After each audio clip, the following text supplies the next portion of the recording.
Euh, je vais partager quelques paroles pour clore un peu l'étude que nous avons, enfin, le temps de partage que nous avons eu depuis quelques semaines. Voilà, depuis quelques semaines, nous partagions donc en rapport avec la foi, l'espérance et puis l'amour. Voilà, la foi, l'espérance et l'amour. Donc, nous avons eu l'occasion de parler, je crois, pendant quelques semaines. Voilà, pendant quelques semaines, nous avons parlé de pas mal de choses par rapport à, je dirais, cette unité, donc, plurielle, hein, cette unité, donc, de ces trois choses, la foi, l'espérance et puis l'amour. Et du texte de 1 Thessaloniciens 1, verset 3, si vous vous rappelez, où l'apôtre dit, nous souvenant sans cesse de votre œuvre de foi, donc dans la version de Darby, et de votre œuvre de foi, de votre travail d'amour et de votre patience, d'espérance de notre Seigneur Jésus-Christ devant notre Dieu et Père. Voilà. 1 Thessaloniciens chapitre 1, le verset 3. Donc, on avait dit qu'à partir de ce texte, on pouvait comprendre que si on veut parler de preuves, on veut parler de preuves ou de signes qui manifestent la foi, l'amour, l'espérance. Nous avons dit que la preuve, on va dire comme ça, de la foi, c'était les œuvres. La preuve de la foi, c'était les œuvres. Ce sont les œuvres donc qui nous confirment que quelqu'un a la foi qui sauve, la foi selon Dieu. Ce sont les œuvres. Et on a dit que pour ce qui est de l'amour, c'était le travail ou le service. Voilà, le travail ou le service, c'est ce qui manifeste l'amour, c'est la preuve de l'amour. Et aussi, euh, pour ce qui est donc de l'espérance, on a dit c'est la patience ou la persévérance. Voilà, le fait que quelqu'un persévère, le fait que quelqu'un est patient, le fait que quelqu'un endure, l'endurance. On a dit que ce sont ces choses-là qui prouvent que l'espérance de la vie est encore, on va dire comme ça, debout, est encore en santé dans le cœur de quelqu'un. Donc, quand quelqu'un a la foi véritable, cela produit des œuvres. Quand quelqu'un a l'amour selon Dieu, cela produit un travail ou un ministère, un service fervent. Et quand quelqu'un a l'espérance vivante, cela produit l'endurance. Parce que quand on n'espère plus, on ne fournit plus d'efforts, on n'affronte plus les difficultés, on se repose, on baisse les bras. Voilà. Donc, chaque fois que quelqu'un baisse les bras dans le chemin du Seigneur, cette personne n'a plus d'espérance. Et c'est l'une des raisons pour lesquelles, parmi ces armes spirituelles dont Paul parle, il va parler du casque du salut. Voilà, le casque du salut. Ou dans d'autres endroits, il parle aussi de l'espérance du salut. Voilà. Parce que quand l'espérance est renversée dans un cœur, il n'y a plus d'endurance. Un cœur qui n'a plus d'espérance n'endure plus, ne supporte plus, ne lutte plus, baisse les bras, il se repose, il abandonne. Voilà. Donc, on a dit que, et je pense que, et moi, par la grâce de Dieu, notre bien-aimé frère Eric, le frère Charles de Cocody, nous avons pu parler en gros de ces trois choses. Et aujourd'hui, si le Seigneur fait grâce, je veux qu'on puisse finaliser un peu ce petit partage, mais avec, on nous attarder un peu encore sur l'amour, le travail de l'amour, le travail de l'amour. Donc, on reprend donc la lecture de 1 Thessaloniciens 1, verset 3, où l'apôtre dit, nous souvenant sans cesse de votre œuvre de foi, nous souvenant sans cesse de votre œuvre de foi, de votre travail d'amour et de votre patience d'espérance de notre Seigneur Jésus-Christ devant notre Dieu et Père. Donc, on a vu que la foi, la vraie foi, est que personne ne nous séduise d'aucune manière. La vraie foi, elle produit toujours les œuvres correspondantes. La foi véritable produit toujours les œuvres correspondantes. Et on a vu que ce sont les œuvres-là qui sont la preuve évidente de la foi véritable dans un cœur. Et selon le texte qu'on a lu, on voit que l'amour produit un travail dans le Seigneur. L'amour produit un travail dans le Seigneur. L'amour produit un travail dans le Seigneur. L'amour produit un travail pour le Seigneur. L'amour produit un travail avec le Seigneur. Donc, l'amour, quand l'amour est brûlant et fervent dans le cœur, cela produit un travail dans le Seigneur. Cela produit un travail pour le Seigneur. Cela produit un travail avec le Seigneur. C'est donc le travail qui est la preuve évidente de la présence de l'amour. C'est le travail. Et quand je parle de travail, je parle de ministère. Je parle de service. C'est le ministère, c'est le service, c'est le travail qui est la preuve évidente de la présence de l'amour dans un cœur, de l'action de l'amour dans la vie d'une personne se réclamant de Jésus-Christ. Sans cela, l'amour n'est pas présent ou n'est pas vivant. Quand il n'y a pas de travail, l'amour n'est pas vivant. L'amour n'est pas présent. Dans 1 Corinthiens 15, le verset 10, Paul va dire, mais par la grâce de Dieu, j'ai travaillé beaucoup plus que tous. Non pas moi toutefois, mais la grâce de Dieu qui est avec moi. Donc l'apôtre dit, par la grâce de Dieu, j'ai travaillé beaucoup plus que tous. Voilà. Dans Jean chapitre 4, le verset 38, c'est le Seigneur Jésus qui va dire, moi, je vous ai envoyé moissonner ce à quoi vous n'avez pas travaillé. D'autres ont travaillé et vous, vous êtes entrés dans leur travail.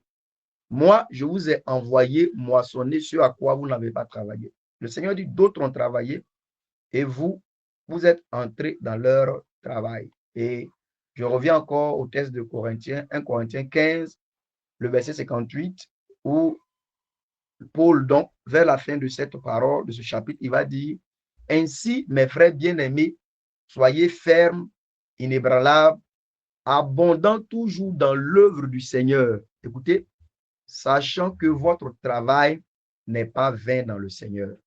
Abondant toujours dans l'œuvre du Seigneur, sachant que votre travail n'est pas vain dans le Seigneur. Donc, selon ces textes que j'ai cités là, le travail dont il est question, c'est la part concrète et pratique que tu prends, que je prends dans l'œuvre du Seigneur. Donc, le travail de l'amour là, c'est la part concrète et la part pratique que chacun de nous prend dans l'œuvre du Seigneur, dans l'œuvre de Dieu, dans l'œuvre de Dieu. Et vous voyez, je dis que l'amour se manifeste surtout dans la prise à cœur de la maison du Père. Ça veut dire que quand l'amour de Dieu est dans notre cœur, cela nous conduit à prendre à cœur la maison du Père. L'amour nous conduit à prendre à cœur la maison du Père. Donc, l'une des grandes preuves de l'amour dans un cœur, c'est le fait que nous prenions à cœur la maison du Père.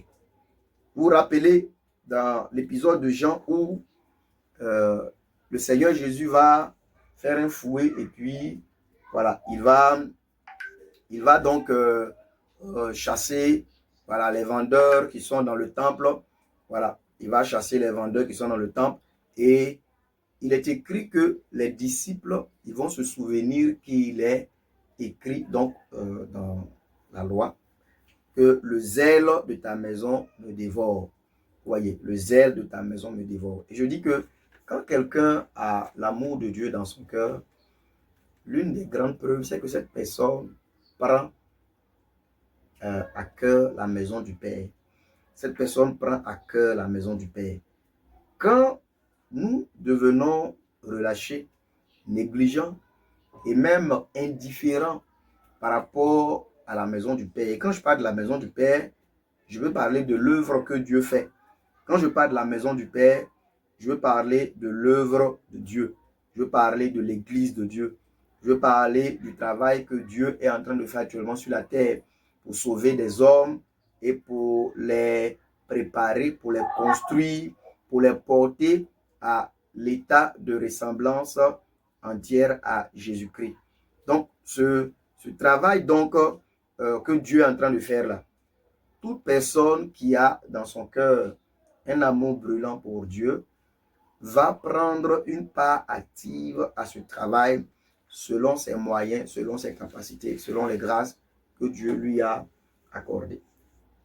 Donc, dans 1 Corinthiens 3, versets 8 à 9, Paul va dire, « Or, celui qui plante et celui qui arrose sont un, mais chacun recevra sa propre récompense selon son propre travail.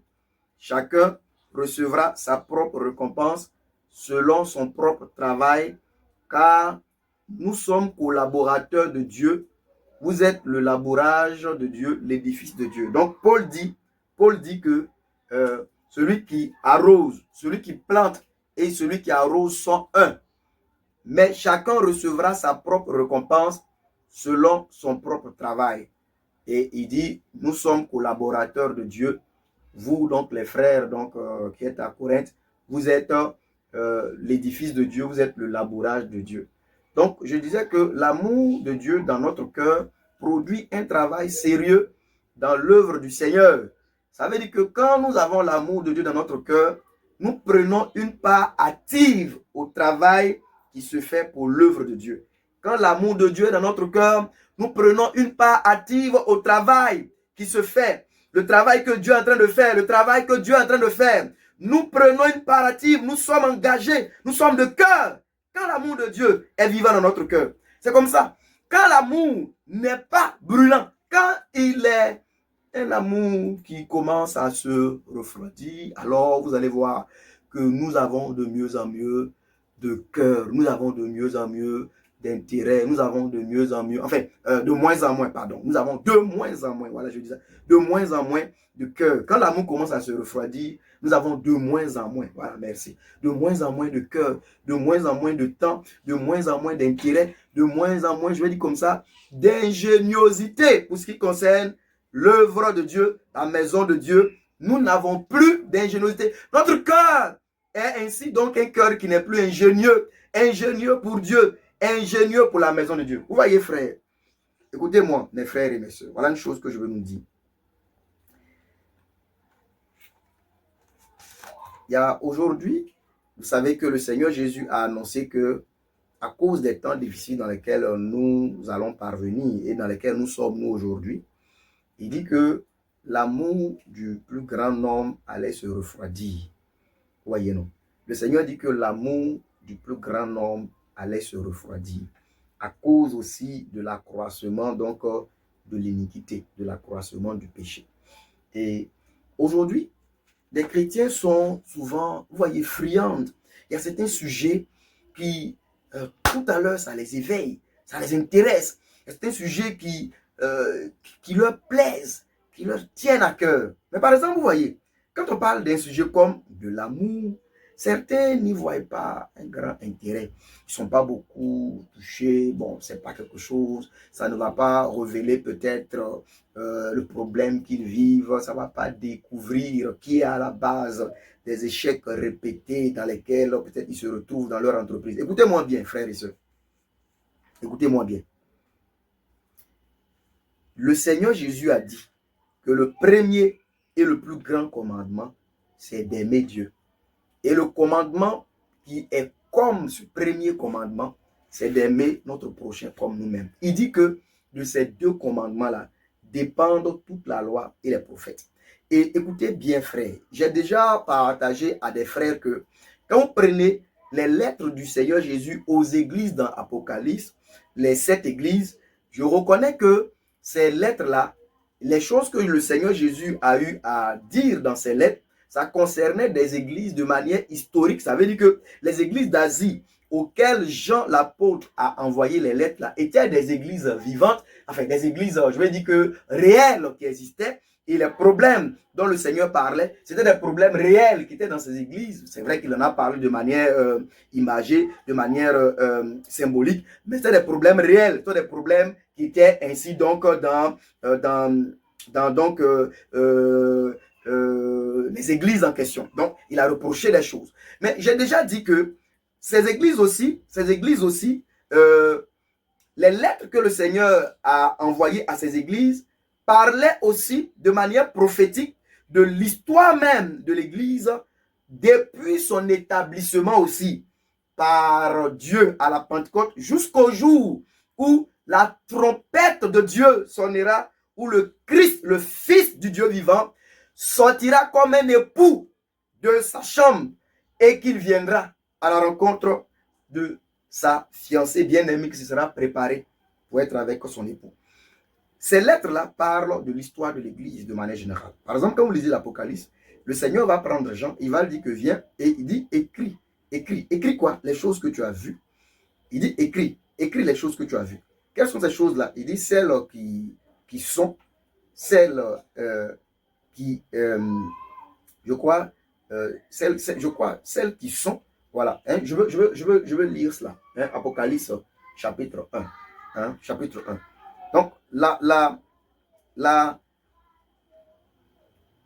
l'apôtre va recevoir du Seigneur. Hein, quelqu'un peut lire ça pour moi. Donc, Apocalypse 1, le verset 11. Voilà. Je lis à partir du verset 10. Oui. Je fus en esprit dans la journée dominicale. Et j'ouïs derrière moi une grande voix comme d'une trompette disant: ce que tu vois, écris-le dans un livre et envoie-le aux 7 assemblées. Donc, écris. Maintenant, lis maintenant, s'il te plaît, le verset 19. Écoutez ce qui est écrit, le verset 19. Qu'est-ce qui est écrit? Écris donc les choses que tu as vues. Écris les choses que tu as vues. Oui. Et qui sont, et les choses qui doivent arriver après celles-ci. Amen. Donc, vous voyez que le Seigneur va dire à Jean, écris les choses que tu as vues, celles qui sont maintenant et celles qui doivent arriver après. Donc, comme vous voyez, certains même ont vu en cette parole une sorte de subdivision du livre de l'Apocalypse. Les choses que tu as vues, les choses qui sont, vous voyez, les choses qui sont là, ça parle des églises. Ça parle des églises. Les choses qu'il a vues, ce sont les révélations du Fils de l'homme marchant au milieu, voilà, de ces églises, et puis toutes ces gloires, etc. Et les choses qui vont arriver après celles-ci, donc ce sont donc tout ce que Jean va voir à partir de son enlèvement dans le ciel et tout le déroulement donc des voies de Dieu. D'accord? Voilà. Bah, ça va, tu peux couper ton micro maintenant. Merci. Donc, vous allez voir que je dis ça, hein, c'est pas pour expliquer le livre de l'Apocalypse, hein, je ne le comprends pas encore. Voilà. Ce que je veux dire, c'est que quand le Seigneur dit à Jean, écris donc les choses que tu as vues, les choses qui sont, donc les églises auxquelles le Seigneur a écrit par Jean, son serviteur, c'était des églises réelles. Donc l'église d'Éphèse était une église réelle. Celle de Smyrne, celle de Thyatire, de Pergame, de Sardes, de Philadelphie, de Laodicée. C'était des vraies églises. Des églises réelles dans lesquelles il y avait de réels problèmes. Donc, les lettres, les choses que le Seigneur a eu à dire à Jean là, ça existait dans ces églises. C'était des problèmes réels, des problèmes de doctrine, des problèmes de comportement, des problèmes d'attachement au monde, etc. Tout ça, c'était des choses réelles. C'est pourquoi je dis que si on veut comprendre ça même et qu'on n'arrive pas à comprendre, premièrement, l'application, je vais dire, directe de ces choses et qu'on veut tout spiritualiser, finalement, on perd de vue l'enseignement du Seigneur. Parce que les églises auxquelles, c'est comme si, voilà une église qui est dans ma maison ici, et puis le Seigneur nous envoie une lettre, et il nous envoie une lettre pour qu'on puisse se corriger. Voilà, et dans la lettre là, il dit des choses, il dit que oui, y a, Gabriel, quand Gabriel volait, et puis voilà, Michael est passé en dessous de lui. Bon, voilà, quand nous on lit ça, on va corriger quoi dans l'église ici? On ne corrigera rien. On ne comprend pas ce qu'il est en train de dire. Voilà. Mais les choses dont le Seigneur a parlé là, dans l'Apocalypse, aux églises, c'était des problèmes réels qui étaient dans les églises. Et je dis que ne cherchez pas loin. En tout cas, je ne comprends pas encore tout le livre, mais sur les églises, là, le Seigneur a déjà ouvert mon esprit là-dessus. Il m'a fait comprendre que, comme je l'ai déjà expliqué à quelques frères, que ce qu'il dit là, c'est des problèmes de doctrine, des problèmes de pratique, des problèmes de marche de l'église qui ont leur écho dans l'enseignement de Jésus et de ses apôtres. Ça veut dire que toutes les choses que le Seigneur reprochait aux sept églises, ou bien dont il parlait là, c'est des choses, c'est comme s'il venait, et puis il venait comme un prophète qui se mettait là pour dire à Israël, retournez à Moïse, parce que le prophète, il se rend compte que Israël a commencé à se détourner de l'enseignement de Moïse. Tout le ministère des prophètes en Israël, là, je vous ai dit qu'en grande partie, leur ministère consistait essentiellement à dire à un Israël qui a commencé à s'éloigner de la loi, parce que la loi, c'est la doctrine de Dieu qu'il a donné à Israël. Ce que les prophètes faisaient en Israël, là, le travail des prophètes en Israël, c'était que ils venaient rappeler un Israël qui s'était détourné ou qui se détournait de la loi. Les prophètes venaient pour dire à Israël, revenez à Moïse, revenez à Moïse, revenez à Moïse, revenez à Moïse. C'était ce que les prophètes venaient dire à Israël. Ils disaient à Israël, revenez à Moïse, revenez à Moïse, revenez à Moïse. Voilà, parce que les prophètes, ils ne venaient pas avec une autre doctrine. La doctrine était reçue donc par Moïse, et c'est Moïse qui a dit à Israël tout ce qu'Israël doit faire. Comment il doit se marier, avec qui il doit se marier, comment on fait le culte, qui sont ceux qui font quoi, qui ne peut pas faire quoi. Toute la vie d'Israël est réglementée par Moïse. C'est la loi. C'est la loi qui donne donc, qui dit ce que Israël doit faire.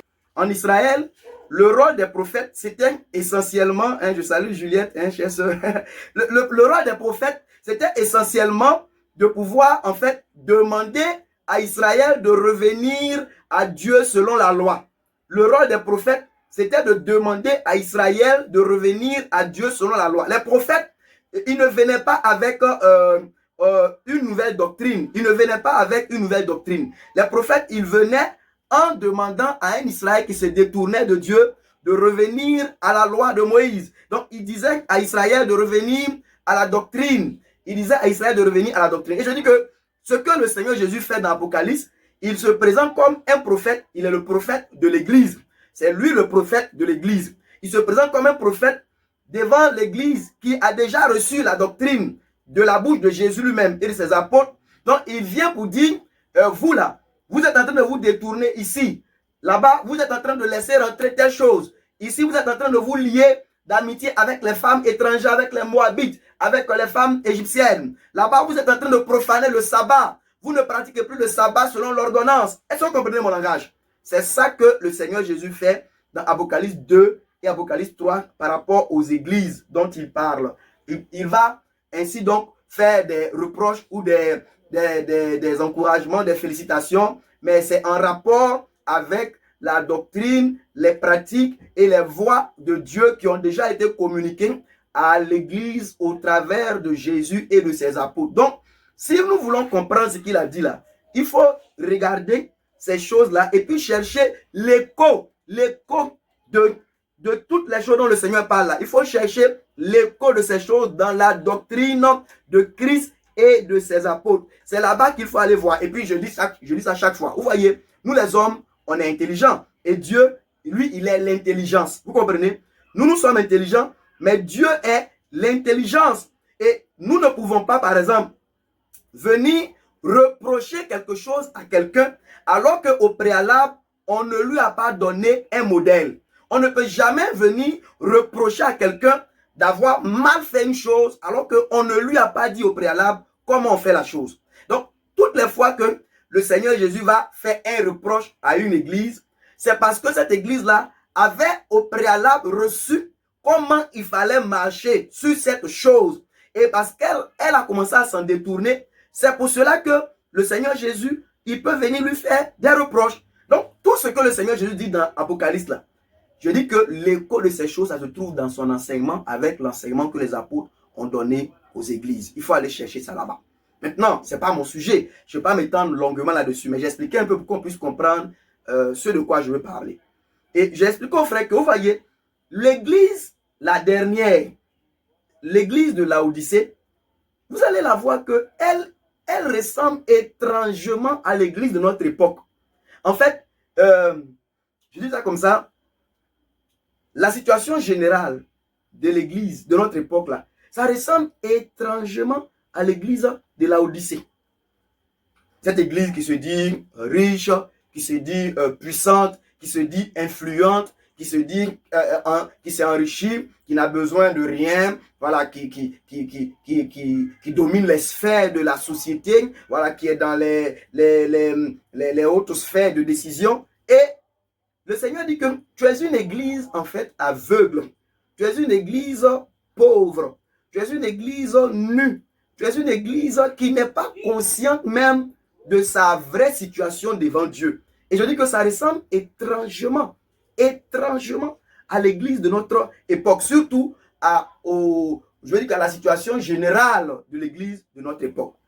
Mais je dis aux frères que pour passer Laodicée là, quand on lit l'état de l'église de Laodicée, c'est un état lamentable. C'est un état lamentable. Jésus même, il se trouve dehors. Il dit, je suis dehors, je frappe à la porte. Et M. Léonard Ranveline, il a dit que il faut qu'on interprète correctement la parole de Dieu. Il dit ce texte-là, souvent on prend ça pour prêcher, pour faire évangélisation. Voici, je suis à la porte de ton cœur. Jésus dit, je suis à la porte de ton cœur, je frappe. Si tu entends la porte, c'est vrai, Dieu peut utiliser ça pour gagner des âmes. Mais Léonard Ranveline dit que cette parole-là, Jésus ne l'a pas déclarée envers des païens. Il a déclaré envers des chrétiens qu'il avait mis dehors. Ce n'est pas envers les païens, c'est envers une église. C'est une église qui avait mis Jésus dehors. Jésus n'était pas en train de dire ça à, je ne sais pas quoi, hein, en prenant l'exemple peut-être de l'Égypte. Voilà, ça veut dire que ce n'est pas à l'Égypte, en prenant Israël comme le peuple de Dieu, ce n'est pas à l'Égypte que l'Éternel parle en disant, je suis à la porte de votre cœur. Si quelqu'un m'entend, il dit que non. Jésus l'a dit à son église. C'est à Laodicée, l'église de Dieu, que Jésus dit que lui là, il est à la porte, il frappe. Ça veut dire que cette église-là avait réussi à mettre le Seigneur dehors. Le Seigneur s'est retrouvé dehors. Il s'est retrouvé dehors. Mais souvent, je dis que, oh, comme cela est effrayant, comme cela est effrayant. Vous savez, cette église, elle continuait ses programmes, elle continuait ses veillées, elle continuait ses programmes annuels, ses coutumes, elle continuait ses cultes, elle continuait ses évangélisations, elle continuait ses séminaires, elle continuait ses ateliers, elle continuait ses programmes sur programmes, sorties détente par là, soirées récréatives ici, elle continuait tout ça. Mais où était Jésus, frères et sœurs? Jésus était dehors. Et il attendait. Là, il ne parlait même plus à l'église de manière générale. Il parlait maintenant à des individus. Vous voyez, quand l'église de manière générale a renié le Seigneur, il traite maintenant avec des individus. Il dit, voici, je suis à la porte, je frappe. Il dit quoi? Si l'église, non, il dit, si quelqu'un entend ma voix et qu'il l'ouvre dans ce brouhaha, dans ce mélange, dans cette apostasie, le Seigneur, là, il veut traiter avec des individus dans cette église à Laodicée. Si toi, tu es dans cette église-là, regarde, il ne faut pas te laisser éblouir par les gros programmes, les grands programmes, les veillées ici, les veillées là, les sorties de tentes par ici. Oh, gloire à Dieu, nous sommes en train de faire la dédicace de notre nouveau ceci, de notre nouveau lieu de culte, de notre nouveau temple, 50 000 places, etc. Écoutez, ne vous laissez pas distraire par ces choses. Le Seigneur dit, je suis là, je frappe. Si tu m'entends et que tu ouvres, je vais entrer chez toi, je vais souper avec toi et toi avec moi. Mais ici, je dis que d'où on est quitté pour arriver à cet état lamentable. Vous savez où on est quitté? On est quitté à Éphèse. Laodicée, là. Laodicée, c'est l'accomplissement d'une Éphèse, en parlant d'église. Laodicée, c'est l'accomplissement d'une Éphèse qui ne s'est pas repentie. Vous voyez, non? Laodicée, c'est l'accomplissement d'une Éphèse qui ne s'est pas repentie. Ça veut dire que l'église qui a Jésus dehors là, c'est l'accomplissement de l'église qui ne s'est pas réveillée quand le Seigneur l'a interpellé sur son amour qui était en train de partir ou qui était parti. L'église de Laodicée là, on devient Laodicée parce qu'on a été un jour Éphèse qui n'a pas écouté l'interpellation du Seigneur sur le fait que notre amour a commencé à partir. Et vous voyez, je dis que quand on parle du sujet de l'amour, des frères et des sœurs peuvent ne pas prendre ça vraiment avec beaucoup de sérieux parce que bon, ils se disent que c'est pas trop grave. Voilà. C'est vrai, je reconnais que ces temps-ci j'ai un peu faibli, je reconnais que j'ai un peu refroidi, je reconnais que oui, je ne suis plus vraiment brûlant pour le Seigneur. Wow, je le reconnais. Et tu le reconnais, tu fais quoi? Tu fais rien. Parce qu'en fait, tu penses que tu maîtrises la situation. Et vous voyez, dans le Deutéronome chapitre 28, Deutéronome 28, on va pas lire. Écoutez ce que je vais vous dire. Voilà. Dans le Deutéronome 28, là où Moïse a parlé des bénédictions et des malédictions, il a dit que si Israël obéit à la voix de l'Éternel, Dieu va être l'ennemi de leur ennemi, il va combattre pour eux, il va éloigner d'eux les maladies, tout. Et quand on arrive sur la partie de la malédiction, voilà, surtout quand on est dans le temps de la loi, donc pour la malédiction, c'est long, il parle beaucoup de la loi, ça voit la malédiction. Donc, il va déballer tout ce que la désobéissance va envoyer. Et à un moment donné, vous voyez, Moïse va parler, il va dire à Israël que dans votre rébellion contre Dieu, écoutez-moi, regardez-moi ici, hein, même si vous ne me voyez pas, mais regardez ici. Voilà, Moïse va dire que, Moïse dit, dans votre éloignement de Dieu, quand vous n'allez pas écouter Dieu, quand vous allez vous éloigner de Dieu, Moïse dit, il va arriver un moment, Dieu va tellement exercer son jugement, son châtiment sur vous. Vous serez tellement dans l'extrémité que les femmes, il dit les femmes même, qui par délicatesse, par douceur, n'oseraient même pas marcher sur, ça veut dire que poser leurs pieds même au sol, tellement elles sont délicates. Il dit ces femmes-là, elles vont manger leurs enfants, le fruit de leurs entrailles, là, elles vont manger. Il y a certains même leur placenta là, elles vont sécher ça pour manger. Quand elles vont accoucher là, elles vont accoucher, tout ce qui accompagne le bébé là, elles vont garder ça séché pour manger. Et je dis, mes frères et mes soeurs, transportons-nous un peu à ce jour-là où Moïse, considérez Moïse comme un peu votre frère, un peu un fou, à son qui est en train de vous parler. Si vous voyez Moïse, on devrait le considérer comme un fou. Voilà, c'est quelqu'un, il est bon, c'est vrai, on sait qu'il craint Dieu, mais souvent on se dit qu'il exagère un peu. Voilà. Et Moïse est là, il dit, oh, un moment va arriver où, dans votre éloignement de Dieu, vous allez vous retrouver en train de manger. Les femmes les plus délicates au milieu de vous vont manger leurs propres enfants. Vous allez même sécher votre placenta et vous nourrir à partir de votre placenta. Vous allez manger. Et je me dis que moi je suis assis avec le frère Bassabas, avec une de nos sœurs, on écoute Moïse parler, on se dit que oui, bon, c'est vrai. Ouais, on sait que ouais, on peut avoir des problèmes, mais de là, dit que moi, hier, manger mon enfant, moi, je ne peux jamais manger mon enfant. On ne croit pas ça, on se dit que Moïse, bon là, peut-être que c'est une hyperbole, peut-être qu'il exagère un peu. Vous savez, Moïse, souvent, il est un peu, c'est vrai, on sait que c'est quelqu'un de bien. Voilà. Mais Moïse, souvent, il exagère. Voilà. Mathieu, tu peux couper ton micro, s'il te plaît. Voilà. Moïse, souvent, il exagère. Voilà. On trouve que c'est quelqu'un, c'est vrai que il craint Dieu, c'est un serviteur de Dieu, mais bon, on trouve que sur ce sujet-là, il exagère. Vous voyez, vous qui êtes connectés ici, si un jour, l'on vous dit que vous risquez de devenir, pour un homme, homosexuel, pour une femme lesbienne, je sais que vous pouvez dire, oui, je sais que peut-être aujourd'hui, c'est pas la pleine forme dans ma marche avec le Seigneur, mais de là devenir homosexuel, ça jamais. Ou bien de là, moi, devenir lesbienne, ça peut jamais m'arriver. Et quand Moïse a dit que vous allez manger vos enfants. Je suis certain que Israël, la plupart de ceux qui l'ont écouté, n'ont pas cru cette parole. Ils se sont dit que non, on va pas quand même arriver là. Qu'est-ce qui va se passer jusqu'à ce qu'on puisse manger nos enfants? Mais mes frères et mes soeurs, vous lisez les Écritures avec moi. Est-ce que Moïse a dit, contrairement à nos explications où on spiritualise tout, où on symbolise tout, est-ce qu'en Israël, des gens ont mangé, les femmes ont mangé leurs enfants, ou est-ce qu'elles n'ont pas mangé leurs enfants? Quand vous lisez dans les Écritures, vous avez des exemples où vous allez trouver en Israël, au jour, je crois, de ce roi, si ça doit être Joram, le fils d'Akab, avec Élisée le prophète, vous avez un récit comme ça, d'une femme avec sa camarade qui sont en train de faire, je ne sais pas si on appelle ça tontine de leurs enfants pour manger leurs enfants à cause de l'extrémité dans laquelle la famine avec donc la prise de leur ville par les Syriens. Dans cette extrémité, cette femme, avec sa camarade, sa voisine, elles se sont entendues pour manger leurs enfants. Elles les ont mangés. Et pour ceux qui ont lu quelques récits, par exemple, de la prise de Jérusalem en l'an 70, vous allez voir que ces tests-là, ces paroles que Moïse a dit là, non seulement se sont accomplies, mais d'une manière encore plus effrayante. Voilà, les gens se sont retrouvés en train de manger leurs enfants, de manger, voilà, comme il a dit, ce qui sort même avec l'enfantement. Toutes ces choses-là, Israël, dans son éloignement de Dieu, s'est retrouvé en train de manger ces choses-là. Mais vous voyez, pourquoi je dis ce test? Le jour, le Seigneur a attiré mon attention sur ça. J'ai compris que quand le Seigneur t'interpelle sur l'amour qui a commencé à se refroidir dans ton cœur, faut pas rester là parce que bon, tu ne vois pas que la chose est devenue trop grave. On commence par cette négligence vis-à-vis de l'amour pour se retrouver demain en train de réavaler tout ce qu'on avait vomi.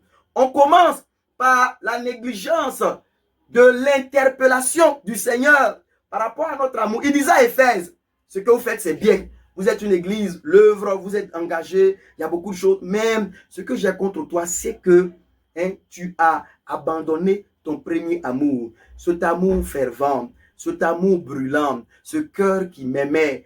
Comme Jérémie le dit, Dieu dit par Jérémie, je me souviens de l'amour de tes fiançailles. Dieu parle de l'amour des fiançailles d'Israël. Et il y a certains d'entre nous là, notre marche avec Dieu est trop dur. Il n'y a pas de romance. Entre nous et le Seigneur, il n'y a pas de romance. Je dis souvent pour un peu taquiner, le livre des cantiques là, le seul jour où on cite un verset dedans, c'est quand il y a mariage, on prend un verset là, on dit que mets-moi comme un seau sur ton cœur, car l'amour est plus fort que la mort. C'est fini. Il n'y a pas de romance entre nous et puis Dieu. Notre marche avec Dieu là, c'est une marche du culte dimanche, culte du soir, mercredi, veillez, voilà, vendredi, c'est fini. Après ça là, on est assis à la maison. Il y a aucune romance. Il y a pas de, notre cœur n'est pas attiré. On ne peut pas parler. Comme la Sulamite qui dit soutenez-moi, parce que je suis malade d'amour. Notre bien-aimé, il ne nous fascine pas. Mais vous voyez, le Seigneur n'arrive pas à nous fasciner. Il n'arrive pas. Et je dis que Dieu, il fait l'objet. Il est l'objet de notre culte. Je vais dire quoi? Il est l'objet de notre religion, mais il n'est pas l'objet de notre passion. Dieu, il est l'objet de notre religion, mais il n'est pas l'objet de notre passion. Plusieurs d'entre nous, on est connectés ici. C'est vrai, on est dans les assemblées. C'est vrai, on a laissé fornication. C'est vrai, on n'est plus dans masturbation. Il n'y a plus film pornographique. Mais la chose mauvaise, c'est quoi? C'est que Dieu, le Fils de Dieu, Jésus-Christ, il n'est pas l'objet de notre passion. Notre passion, là, peut-être que pour certains, c'est dans le football. Parce qu'on arrive là-bas, là, tout notre être se défoule sans même qu'on nous supplie. Mais quand c'est pour le Seigneur, il faut qu'on nous amadoue, qu'on joue des cantiques qui vont nous faire, c'est-à-dire que ça nous dorloter, qu'on veut pleurer même pour enfin nous relever, pour pouvoir faire l'œuvre de Dieu. On n'a pas, le Seigneur là, il n'est pas notre passion. Nous sommes passionnés par autre chose. Peut-être que d'autres, là, leur passion, là, c'est la politique. Actuellement, là, en Côte d'Ivoire, ici, en tout cas, le sujet politique, c'est à l'ordre du jour comme ça. Et il y a certains frères, c'est ça qui est leur passion. Ça, là, ils peuvent mourir pour ça. Ils sont déchaînés, ils sont pleins de sueur pour ça. Mais quand on parle du Seigneur, ils sont froids. D'autres, leur passion, peut-être que c'est, vous voyez, il y a certaines sœurs, là, leur passion, peut-être que c'est les nouveautés qui sortent. Voilà, tous les jours, elles vont aller visiter les pages de modèles d'habits. Donc vraiment, ce modèle-là, ça me tue. Ce modèle-là, ça me tue. C'est ça qui est leur passion. Mais le Seigneur, là, il n'est pas leur passion. Le psalmiste dit, quel autre que toi ai-je au ciel, sur la terre? Il dit, sur la terre, je ne prends plaisir en rien d'autre, en personne d'autre, en rien d'autre. Mais vous voyez, je dis une chose, mes frères. Ce qui vous passionne là, c'est ça qui est votre vrai Dieu.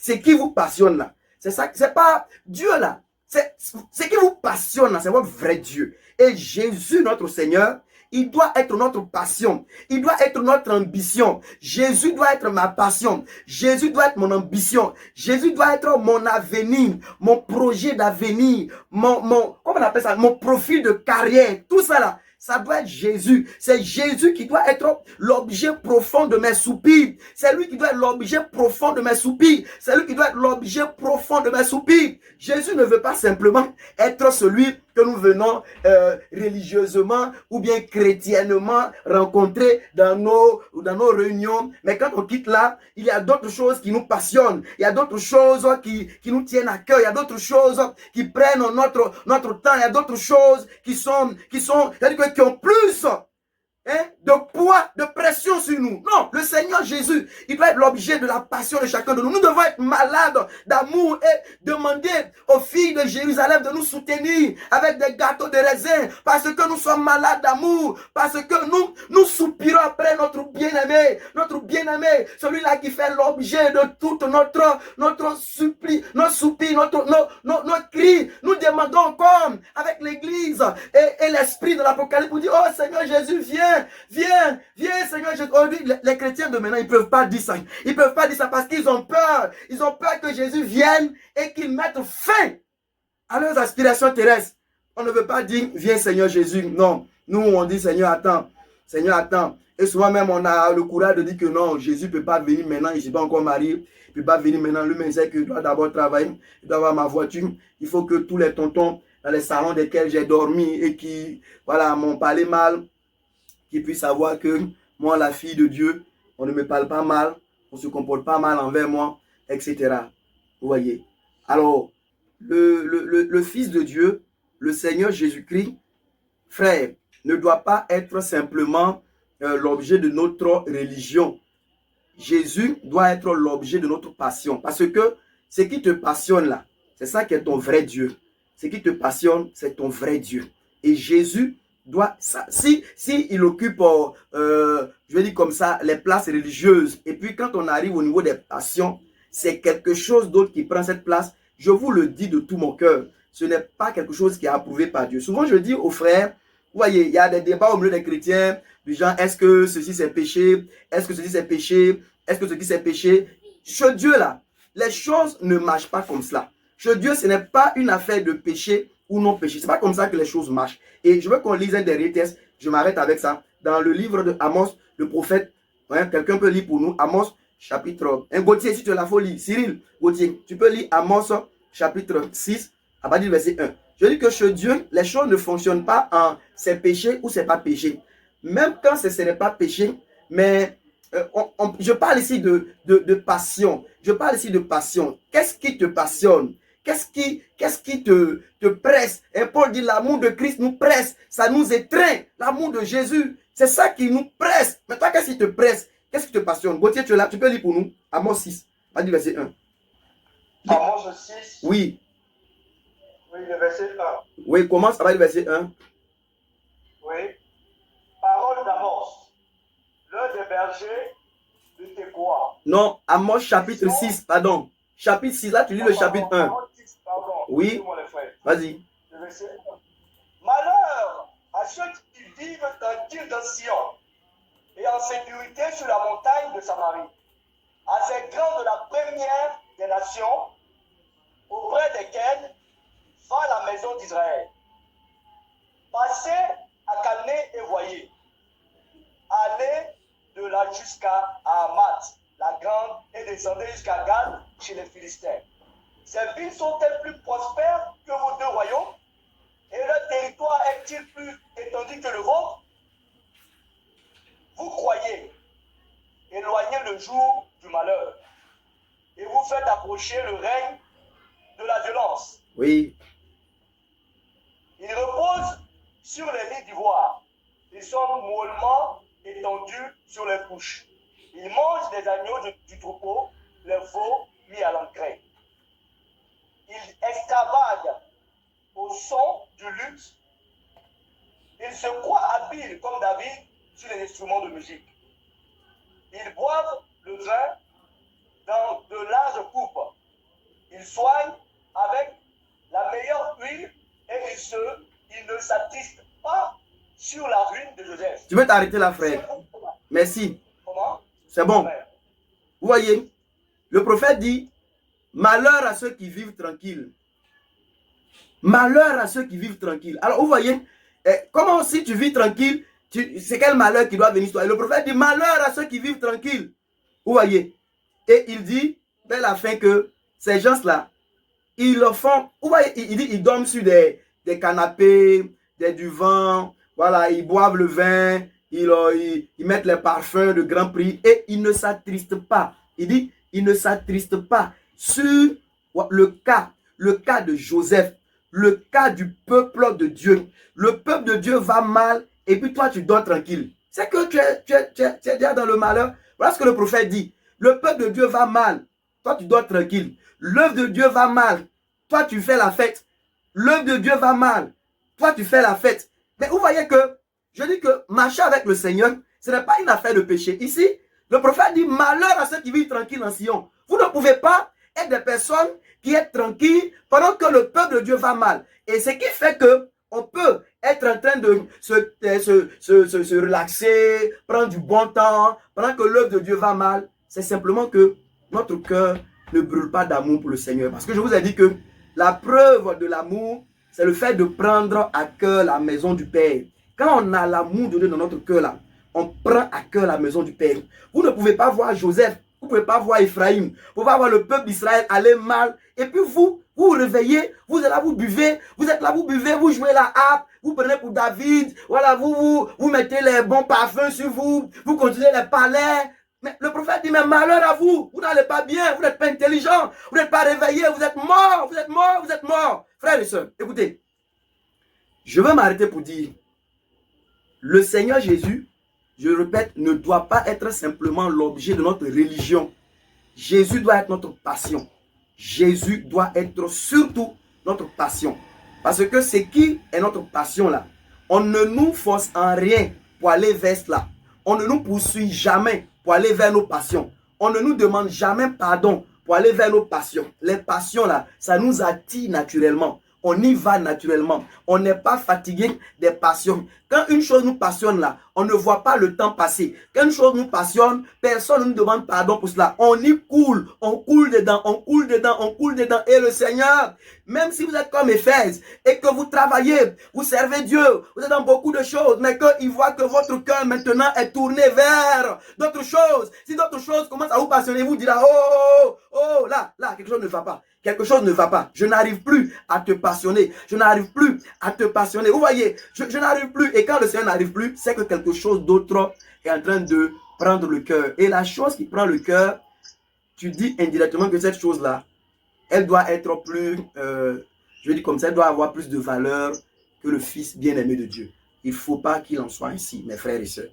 Il ne faut jamais qu'il en soit ainsi. Et je prie que chacun de nous soit ravivé dans son amour pour le Seigneur, que si tu avais eu du refroidissement, que dans le nom de Jésus, tu sois enflammé à nouveau pour le Seigneur, que tu puisses devenir à nouveau brûlante pour le Seigneur, que tu puisses devenir à nouveau zélé pour le Seigneur, que tu reviennes à ces moments où toi seul, tu te mettais devant la parole de Dieu, tu lisais les Écritures. Il y a des fois où, je me rappelle, il y a un frère, en une journée, il a lu tout le Nouveau Testament. Vous voyez, ça c'est de bons challenges. Où le cœur brûle, on lit le Nouveau Testament en un jour. Mais certains, on est dans l'église, ça fait 10 ans, on n'a pas encore fini de lire la deuxième épître de Jean. Ça fait 13 versets. 13 versets. On est en Christ, on fait les concerts, on fait les programmes, mais on n'a pas fini de lire 2 Jean. Oh! Mes frères et mes soeurs, réveillons-nous pour nous attacher à Jésus-Christ. Il vient bientôt, rayonnant de gloire. Réveillons-nous pour nous attacher à lui. Il vient bientôt. Et quand il viendra, le jour il va venir. Regardez, au jour le Seigneur viendra. Au jour il viendra. Oh, on dit que les morts en Christ ressusciteront premièrement. Les tombeaux seront cassés. Et un jour, un bien-aimé frère qui a eu une vision, mais une vision merveilleuse, qu'il en soit ainsi un jour, il dit qu'il était là, une trompette a sonné. Et il a vu le frère ascender, sortant de son tombeau rapidement pour aller à la rencontre du Seigneur. Il dit que ça ce sont de bonnes visions. Hein? C'est pas, je te voyais à l'aéroport, j'étais prêt à aller, voilà, aux États-Unis, c'est bon. Mais la finalité, c'est quoi? Je veux que chacun de nous puisse se réveiller pour s'attacher au Seigneur. Parce qu'il vient bientôt, sur les nuées. Il vient bientôt. Qu'il ne nous trouve pas endormis. Qu'il ne nous trouve pas engagés dans trop de choses qui nous ont alourdis, qui ne nous trouvent pas occupés à autre chose, qui nous trouvent là où nous devrons être, qui nous trouvent à notre place. Frère, c'est là le vœu de mon cœur pour toi. C'est là le vœu de mon cœur pour chacun de nous. Et si tu sais que ton amour pour le Seigneur s'est refroidi, il ne faut pas rester assis là, assise, comme si tu n'es pas conscient de la gravité de la chose. Approche un frère, approche une soeur. Tu peux m'approcher aussi. Il faut venir, on va crier à Dieu. On va chercher le Seigneur. On va se débarrasser de toutes les choses qui nous ont alourdis. Selon Hébreux, chapitre 12, le péché et aussi toutes les autres choses qui alourdissent pour pouvoir être léger, pour courir vers le Seigneur. Il vient bientôt. Qu'il trouve chacun de nous à sa place. Que la grâce et la paix vous soient multipliées en Jésus-Christ. Amen. Amen.